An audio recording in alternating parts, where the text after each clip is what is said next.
Hello once again and welcome to The Verdict. I'm Mick Cornett, the co-host for The Verdict, but this week I'll be the only host. Kent Myers is on assignment and I'll be soloing today as we learn more about the Oklahoma Medical Research Foundation. Now, we all know from what we read in the papers and hear from our colleagues and friends about all the wonderful job creation that takes place out there. We all know about the wonderful science, but today we're going to meet a couple of people who are intricately involved behind the scenes. Lynn Cason is the chairman of the board of the Oklahoma Medical Research Foundation. They just recently went through a search process to determine a new president of the Oklahoma Medical Research Foundation. Stephen Prescott is that new president, and we'll meet both of those gentlemen today on The Verdict. I'll be right back with segment number 2, so stay with us.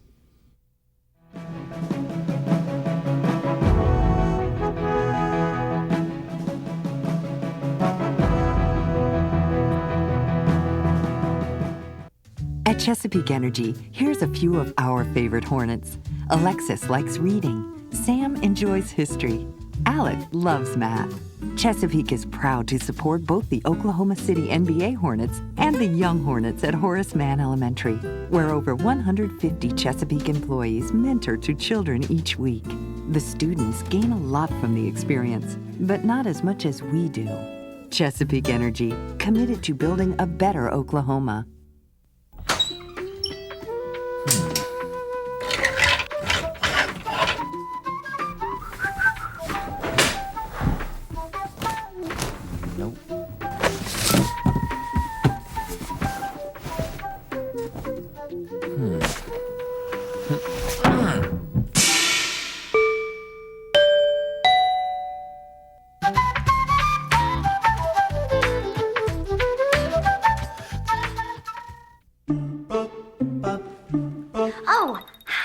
I know you guys said I'd save with Cox Digital Telephone.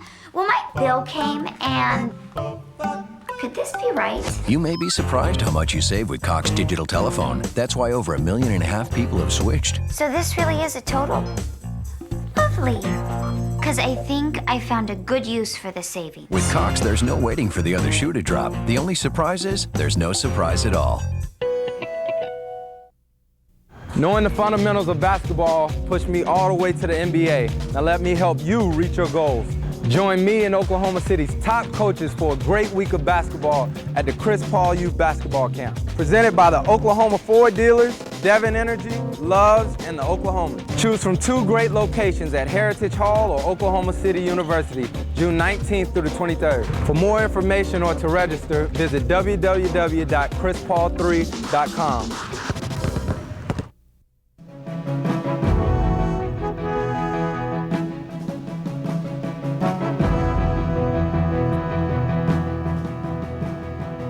Welcome back to the set of The Verdict. Mick Cornett, the only host this week. Kent Myers is taking the week off. This week we're going to learn more about Oklahoma Medical Research Foundation. Let me introduce our guests. First, on my left, the chairman of the board of the Oklahoma Medical Research Foundation, Lynn Cason. Lynn is a senior member of the law firm Hartzog, Conger, and Cason. He's a fellow of American College of Tax Counsel, an adjunct professor at the OU College of Law, did his undergraduate work at the University of Oklahoma, then got a Master's of Law from Southern Methodist University. Lynn, welcome to the show. Thank you very much, Mick. Our other guest this morning is Stephen Prescott, the new president of the Oklahoma Medical Research Foundation. He did his undergraduate work at Texas A&M, went to medical school at Baylor. He has been employed formally at the University of Utah. He is a professor of internal medicine, and he is the 5th person to serve full-time as the president of Oklahoma Medical Research Foundation. Steve, welcome to Oklahoma and welcome to The Verdict. Well, thanks for having me. Lynn, you were on the selection process, involved in the selection process of determining who should be the next president of OMRF. What were the parameters? What were you looking for as you started to go through what I assume were the numerous people out there who wanted to be involved in all the exciting things going on at OMRF? Well, it was a daunting task because we haven't had a search for 8 years. I appointed a search committee in January of '05, and what we had to do first is build a profile of what should this president look like at OMRF. And there are so many requirements. First, we have over 600 employees, so a person has to be an administrator and a manager. Second, we still are a charitable organization, so our president is our chief fundraiser, and he's got to be able to get out and raise funds from the public and private sector. Third, he's got to be an effective communicator. He's got to be able to communicate with the people in the state of Oklahoma and really around the country. And probably most important, Mick, is that the president has to have the confidence and respect of the scientists. He's got to be able to recruit new scientists. He's got to be able to keep our existing scientists challenged and happy, feeling good about what's happening. And in order to do that, he really has to be an outstanding scientist. And so when you get all of those requirements, I told some of the people on the scientific staff they really need to go clone a Superman or Superwoman because there's not many people out there that meet those requirements. We were really gratified, and I think the people in Oklahoma should be gratified that once we got the word out that we were looking for a new president and didn't use a search firm, we had resumes from some of the most preeminent scientists all across the United States who were interested in the position. People from the East Coast to the West Coast were interested in this position, and through our selection process, we identified one person that really stood above everybody else that we wanted, and that was Dr. Prescott. And he and his wife Susan came to visit us a couple of times. We knew him, he knew us, and as the process went on and on, we got to know each other better, and it worked out, and here he is, and we're pleased. Well, Dr. Prescott, why accept a job like this? What appeals to you about OMRF and the opportunities here? Well, I knew a little bit about OMRF from before. I'd served on the Board of Scientific Visitors. This is a group that comes each year to evaluate the research programs and give advice to the president and to the board. So I did that 10 or 12 years ago. I was on that. So I was really familiar with the incredibly wonderful science that was happening here already.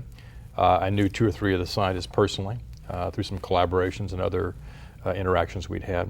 So I already knew that it was a jewel of an organization with very high standards and outstanding personnel. What I came to learn that in addition to the science, every other aspect of the organization was of equally high quality, a terrific board that's engaged with what happens there, that loves the organization and will work on its behalf. Then the part of the organization that I had never had contact with that actually runs it day to day are equally committed people, many long-term employees who are totally dedicated to the mission. So that was all very attractive to me. Here's an outstanding organization from stem to stern, and with a desire to even grow larger and even expand its impact worldwide. Have you decided whether or not you want to continue to do research or just solely be an administrator? Yeah, it's a good question, and I'm going to not answer it. Wouldn't be the first time that's happened. Well, we were joking earlier. I was my first experience as an expert witness in a trial last week, and a lot of times you just don't answer is what. But no, seriously, I've spent the last more than 25 years of my life as an investigator, and it's very hard to think about giving that up completely. What I have decided is that I'm not going to start my own research laboratory at OMRF. I've got some continuing collaborations around the world from former trainees and so forth, and I expect to be involved in projects here. I hope that my scientific interests and background will be valuable to people here, almost as an internal consultant or mentor working with people. And I believe that paradoxically I'll have even more time to spend on science if I don't have my own lab. I mean, on it more broadly speaking. So that's how I hope to position it. So it's not a clean or yes or no answer there. Well, broadly describe what takes place at OMRF for the person who has never been on campus and only knows the place by the name, Oklahoma Medical Research Foundation. What happens there? Well, first I'd like to say for people who haven't been on the campus, we'd like to have them come visit, right? And we have opportunities throughout the year for people to come by. And I mean, Oklahomans should be very proud of the support they have provided to this organization. So we want to make sure they know about it. Well, what happens on a day-to-day basis is, scientists show up in the morning and conduct experiments. I mean, so and these range across many different types of diseases that we're interested in: cardiovascular disease, cancer, inflammatory disorders such as arthritis, and particularly lupus, where OMRF is one of the world leaders without a doubt. Alzheimer's disease, many, many others that are being worked on. So these will be laboratory experiments designed to find some pathway that causes the change from normal to disease. Once we found that pathway, there will be an attempt to try to to influence it, turn it back to normal, or find a medication that might block that abnormal pathway. Many types of processes like that. So you'd see people working at a lab bench, manipulating cells or looking under a microscope or running some piece of equipment. You'd see other people sitting in offices in front of computers, scratching their heads, thinking hard, trying to describe those experiments either in a publication or maybe in a grant proposal to seek federal or other money to help support that. So there'd be a mixture of activities. Some would be office-based, some would be in these laboratories, which are sort of kitchen-like. I mean, there are tools and there are ingredients that you do experiments with. Mm-hmm. Lynn, why is OMRF important to Oklahoma? If OMRF just went away, would our citizens be missing something from our state and what we have to offer? Well, I think it's interesting because when I first came on the board 15 years ago, I didn't know much about OMRF. People said it was Oklahoma's best kept secret. And I think now people are starting to appreciate what OMRF does. I think OMRF does a couple of things for us. Number one, as you alluded to when we first came on the air, it is a real economic engine in Oklahoma. When we hire a new investigator, that investigator brings an average of $750,000 of new money into the state every year. And there's a multiplier effect. That translates into jobs and capital. So it's an economic engine, but I think number two, it's a great source of pride for the people in the state of Oklahoma. And now I think OMRF has become more than that. It has become an important force in biomedical research across the United States. So I think people in Oklahoma would miss it, but I think people across the United States and the world would miss what we've been doing. Lynn Cason, Stephen Prescott. We're learning more about Oklahoma Medical Research Foundation, visiting with its new president. We'll have more on The Verdict right after this.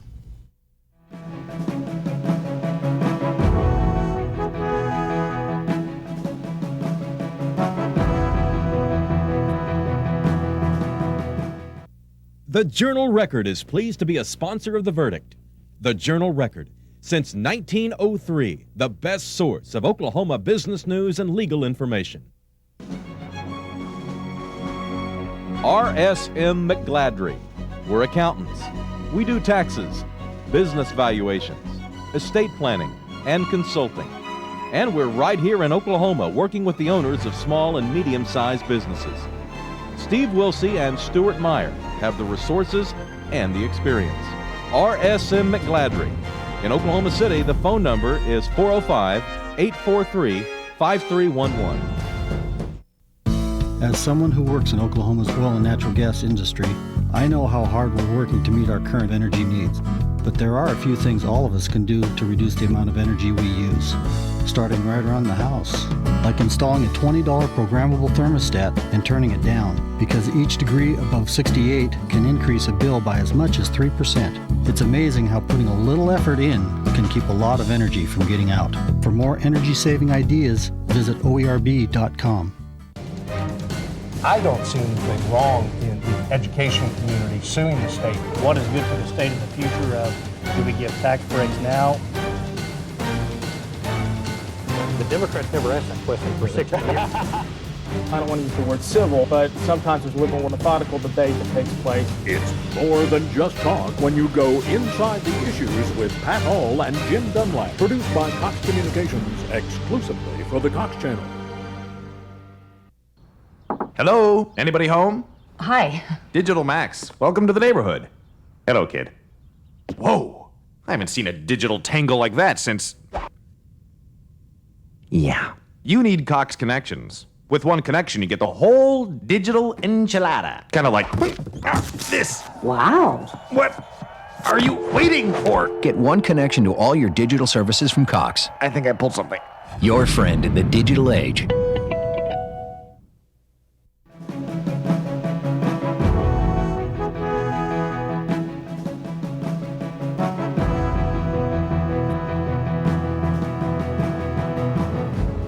Welcome back to the set of The Verdict. Mick Cornett without Kent Myers. Kent's on assignment this week. We're learning more about the Oklahoma Medical Research Foundation. Lynn Cason and Dr. Steve Prescott are here to explain what goes on at OMRF. And Lynn, I know that your funding has to come from a variety of sources, including government. What's going on at the legislature this session that might apply to OMRF? Well, Mick, the good news is over the past 8 or 9 years, we have enjoyed unprecedented growth. We've increased the number of principal investigators from 44 to now over 50. And along with those principal investigators, there's other teams of scientists that work with them in their labs. The bad news is that we are about out of space. We have in our plans a research tower that would house a number of new programs and new investigators.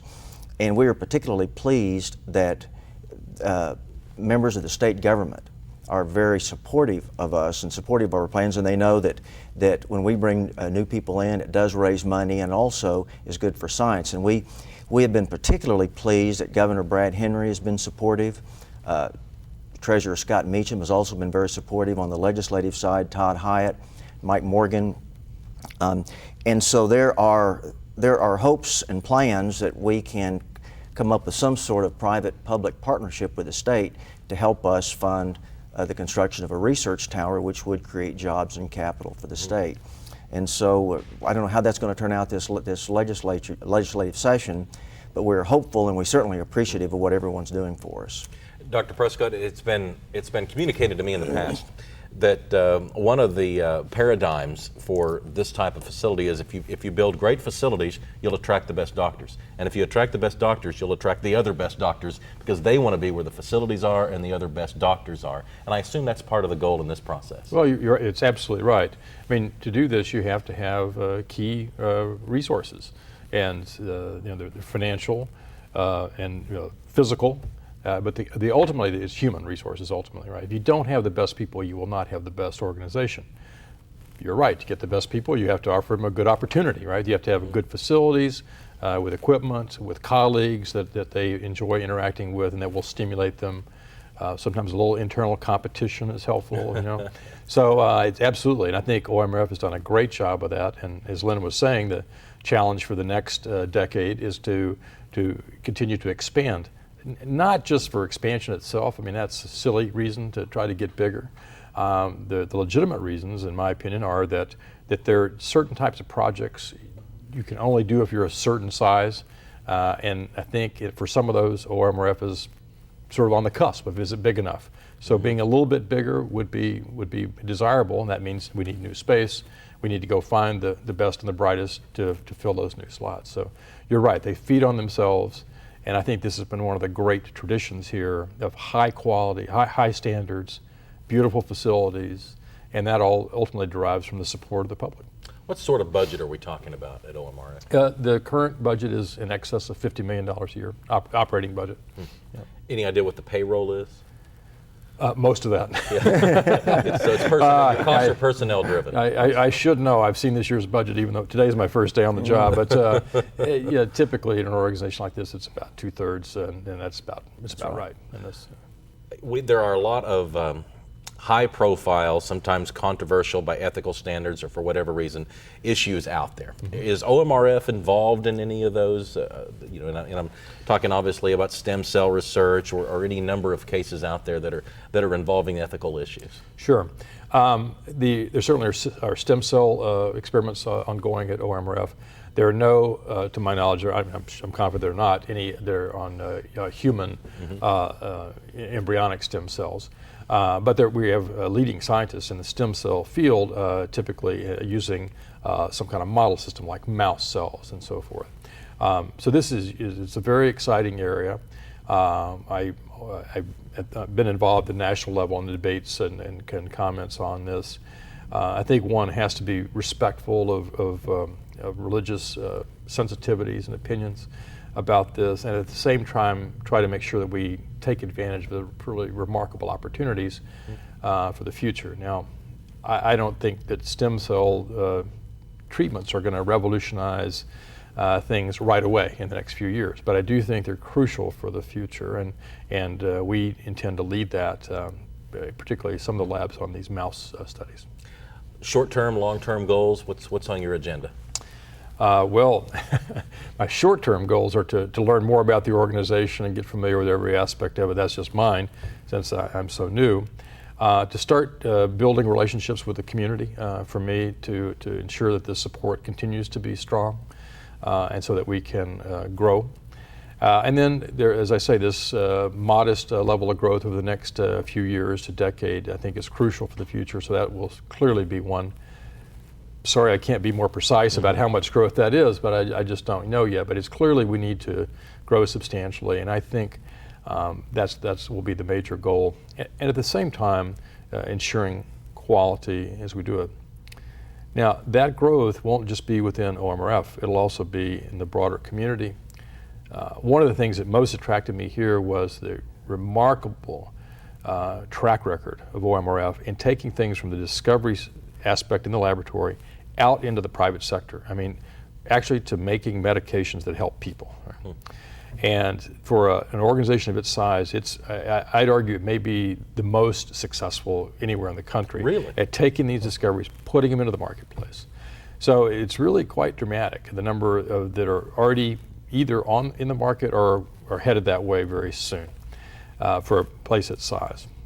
So that thing will have a major impact here and worldwide. And for me, that's a goal, to make sure that these wonderful discoveries have every practical application that one could foresee. Steve, I know you also said that you were interested in a greater collaboration with the Health Sciences Center. That's actually even a good, thank you for reminding me, short-term and long-term goals. There are many such collaborations exist with the University of Oklahoma Health Sciences Center.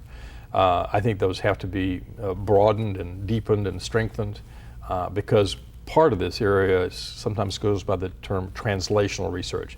Go from the laboratory, translate it into the clinic, right? And OMRF has many physicians and scientists on its staff, but it doesn't have a healthcare plan. It doesn't have a system of delivery. So we'll need to engage with partners, back and forth of different ideas to make that happen. And so we really need to have that really high-profile, productive relationship with the university. For research to grow, government funding is going to have to come, typically from the federal level, but the states are typically involved as well. What's been your experiences in seeing increased funding with all of the health applications that are out there on the horizon? I think you guys have to realize that, gee, if we can just get the funding, there's no limit to what we can come up with here in the next few years that can make this a better world. Well, it's a good point, and there's a paradox in this, and I would argue there's never been a more exciting time in medical research. In my professional lifetime, when I started working in a research laboratory, not quite 30 years ago, we didn't really even have the ability routinely to manipulate DNA, cloning of DNA. It was invented then. It was the start of my professional scientific career. And now we know the entire DNA sequence of human beings. I mean, this is unprecedented. I mean, the rate of acquisition of information is unprecedented. And there's so many opportunities now. So funding is desperately needed to try to take advantage of those so we can make the greatest impact on human health. And of course, there are many needs, of course, in our society, as you know, from the city level all the way to internationally. But we need to continue to tell the story of the opportunity here, how it can benefit lives, so that the people who are charged with making the tough decisions about funding and the governmental levels will apportion an appropriate amount here. All right. Dr. Stephen Prescott, the new president of the Oklahoma Medical Research Foundation, Lynn Cason, working on the chair. You got to be really pleased with this hire. Congratulations. He sounds like a very qualified person. We're very excited. We really are, Meg. All right. I'll be back with a final word after this. Thanks for joining us on The Verdict.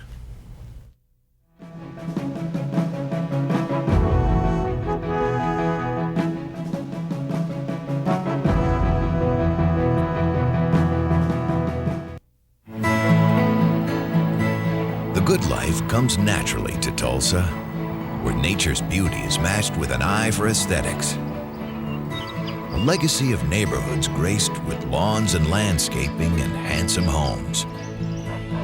A place that seems to have patented an ideal lifestyle.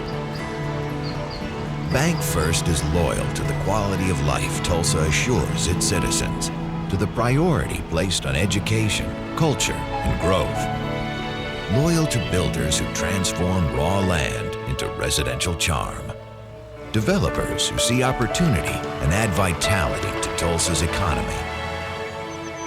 Bank First serves both enterprise and private lives that need a loyal partner. It's how we help nurture this city's very good life. Bank First. Loyal to Oklahoma. Loyal to you. Hi, honey. You've got to check this out. What? What are we listening to? I had digital phone service installed today. It sounds just like before. I know, but it's going to save us a ton of money. With Cox Digital Telephone, you'll save big every month. Keep your same phone number and get your favorite calling features. Just pay less. That does sound good. You should hear the upstairs phone. The Cox Channel. More sports.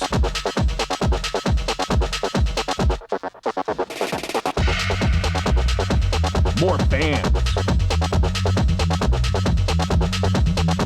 More cheerleaders. More fun. Nobody does more local sports, and nobody does it better.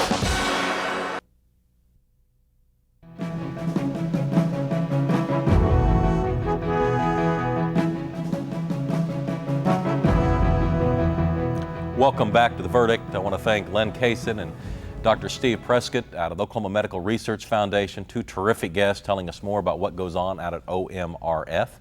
We have a website that I want to give you that will allow you to have more information about Oklahoma Medical Research Foundation and all of the wonderful things that are happening out there. It's omrf.org. Another website to let you know about is theverdict.tv. You can go to this website and let us know about a topic that you'd like to see discussed right here on The Verdict. You know, Kent and I have done like 260 shows. This is the first one I've ever done without him. So your patience appreciated, and Kent will be back soon on a show. Next week, coming up, we're going to have State Senator James Williamson. He is running for governor. We'll hear from him next week on The Verdict.